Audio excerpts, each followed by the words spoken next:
अस्सलाम वालेकुम दोस्तों, हींअर पढ़ूं था एरिया ऐं पेरीमीटर ऑफ सर्किल। हाणे पेरीमीटर सभिनी जे लाइ यूज़ थींदो आहे, पर सर्किल जे लाइ जेकॾहिं पेरीमीटर कढणो आहे त उन जे लाइ हिकिड़ो ख़ासि वर्ड यूज़ थींदो आहे, उहो हूंदो आहे सरकमफ्रेंस। CIR circumference. ठीकु आहे, एरिया एरिया ई रहंदो आहे, पर सरकमफ्रेंस त सर्किल जो एरिया जो फॉर्मूलो हूंदो आहे पाए आर स्क्वायर। ठीकु आहे दोस्तों, पाए आर स्क्वायर। ऐं हिन जे पेरीमीटर जो फॉर्मूलो हूंदो आहे 2 पाए आर। सर्कल जी शक्ल ईअं हूंदी आहे, तव्हांखे ख़बर आहे, ऐं विच में हिकिड़ो सेंटर हूंदो आहे ऐं हिते हिकिड़ी रेडियस आर हूंदो आहे। ठीकु आहे, सो नथिंग एल्स, सिंपली इहो ई कुझु आहे। ठीकु आहे दोस्तों, वरी मां हिकिड़ो सर्किल ठाहियां थो जेको बिल्कुलु ई सही बीहे।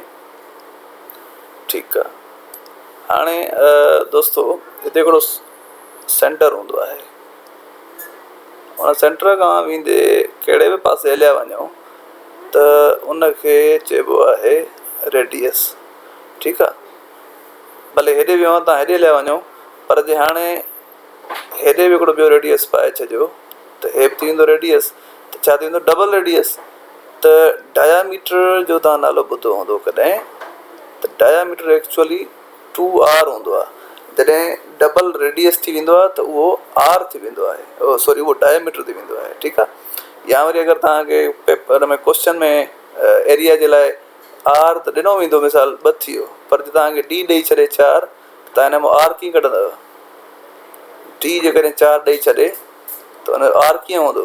डबल आर 4 आहे त सिंगल आर घणो थींदो? 2 थींदो।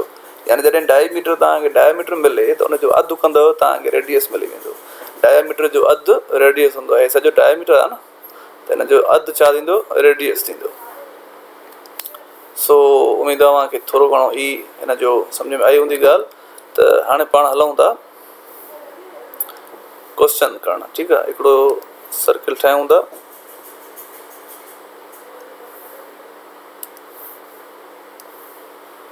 उनखे रेडियस हुजां मां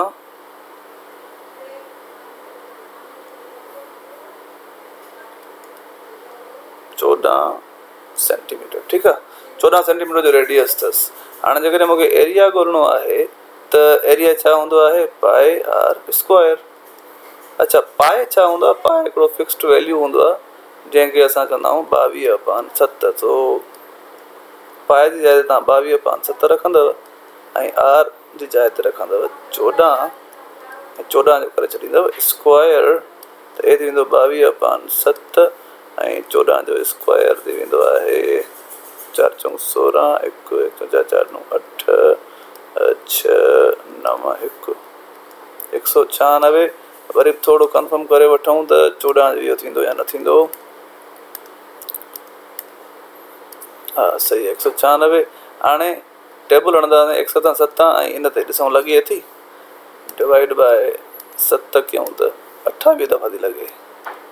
ठीकु आहे दोस्तों, यानी हिते थो अचे 22 ज़रबिया 28, त एरिया जो ईंदो 22 ज़रबिया 28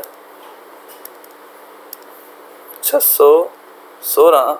ऐं एरिया तव्हांखे ख़बर आहे त जेको बि हिन जो यूनिट हूंदो आहे, जीअं सेंटीमीटर आहे त हुनजो पावर 2 थी वेंदो आहे। ठीकु आहे, पेरीमीटर में पावर न थींदो आहे 2, पर रेडियस में हिन में एरिया में थींदो आहे। सो हाणे पाण था पढ़ूं हिन जो पेरीमीटर। ॿियनि लफ़्ज़नि में जेको मेन लफ़्ज़ आहे हिन जो छा आहे? सरकमफ्रेंस। सरकमफ्रेंस, उनजो फॉर्मूलो हूंदो आहे हिकिड़ो 2 पाए आर। त 2 त साॻियो रहंदो, पाए जी जाइ ते 22/7 ऐं आर जी जाइ ते वरी 14। ठीकु आहे, इहे एक्चुअली पाण में छा आहिनि? इहे एक्चुअली पाण में मल्टीप्लाई आहिनि। 107 7 14, 22 44 44 88 सेंटीमीटर। त यानी इन जो आंसर अची वियो ही। त चवण जो मक़सदु छा हुयो? बसि फार्मूला यादि करे छॾियो। एरिया जो फार्मूलो ई आहे ऐं सरकमफ्रेंस जो फार्मूलो ई आहे। पाए जो वैल्यू तव्हांखे हमेशह ई रखिणो पवंदो, या वरी पाए जो वैल्यू के हे बि रखंदा आहिनि। ठीकु आहे, ॿिन्ही में जेको तव्हां दिलि से रखो, ऐं आर तव्हांखे मिलंदो। ठीकु आहे, पर हाणे हिकिड़ो क्वेश्चन उहो था कयूं त जेकॾहिं तव्हांखे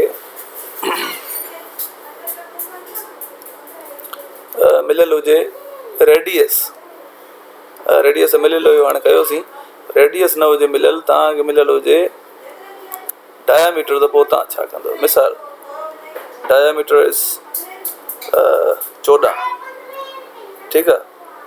find area and circumference of circle. त पहिरीं ॻाल्हि तव्हांखे इहा ख़बर आहे त रेडियस छा थींदो आहे, डायामीटर जो अधु थींदो आहे, यानी हिन जो अधु थींदो 7, अची वियो। हाणे एरिया कीअं हूंदो आहे, पाए आर स्क्वायर, पाए आहे 22/7, ऐं हिते थी वेंदो 7 जो स्क्वायर, त 22/7 मल्टीप्लाई थी वेंदो 49, ऐं हे थी वेंदो 7, त 7 ॾूं 14, हिकु मथे 7 ॾूं 15, जवाबु अची वियो। एरिया 154। हाणे जेकॾहिं सरकमफ्रेंस कढणो आहे त 2 पाए आर, 2 22/7 ऐं आर 7 आहे, 7 7 कैंसिल थी वियो, त 2 22 बचो, ऐं हे थी वेंदो 44, हे थी वेंदो सरकमफ्रेंस। सो डायमीटर मिलियल हुजे त हुनखे सिर्फ़ु अधु करे छॾिजो, जे पेरीमीटर ऐं जेकॾहिं रेडियस मिलियल आहे त पोइ त मसइलो ई न आहे, पर कॾहिं कॾहिं डायमीटर ॾेई ॿारनि खे मुंझाईंदा आहिनि, इन करे डायमीटर जो अधु कढी उहो हुन जेको अधु ईंदो उहो रेडियस हूंदो।